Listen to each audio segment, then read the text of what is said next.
Okay, now we're going with the other side, and which is a little bit more complex. If you notice on here, we have a line here, okay, right here, that needs to be removed, so that way we can displace this unit right here. Now, I've already removed, or at least lifted the clip for this other line, which goes to the fuel pump right here. I'm not removing that line at all, because that's a pressure line,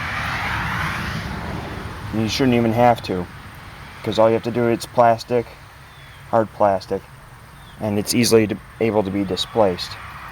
Now under here is another number 10 bolt that will need to be removed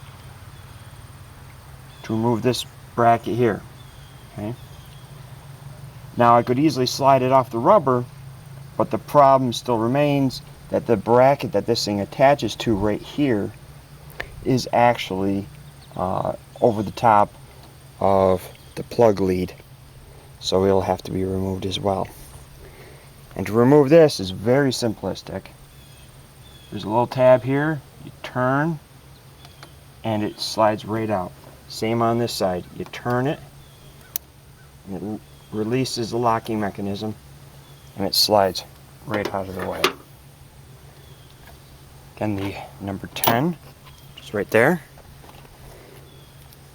which I will turn back over here so you can see.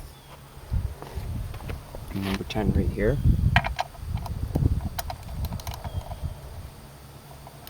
Again, none of this stuff is extremely tight.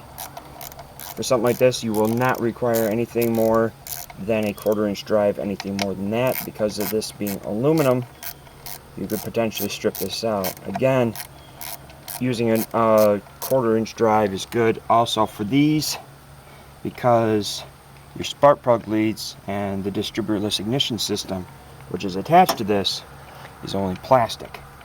So you tighten this down too much, you'll crack the plastic. Now that that bolt is removed, this can easily slide out of the way. Now it facilitates the full access to all 3 distributorless ignition system leads going to the spark plugs.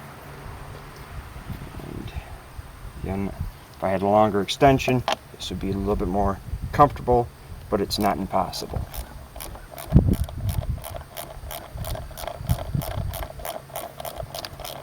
Start from front to back. Same process as last time with removing the spark plugs themselves. Turn them out by hand after you broke them free. They are very simple to move and remove. Again, like I had mentioned before, he's got a little, it's more of a felt liner on them. It helps the keep the water from going down, because inside here is actually what appears to be a brass fitting, and brass on aluminum will corrode.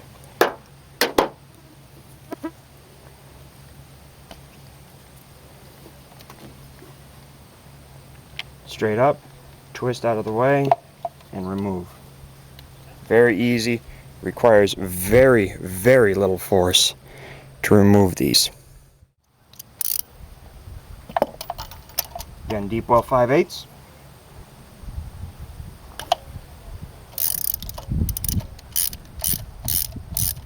What feels to be at or less than 30 foot-pounds of torque.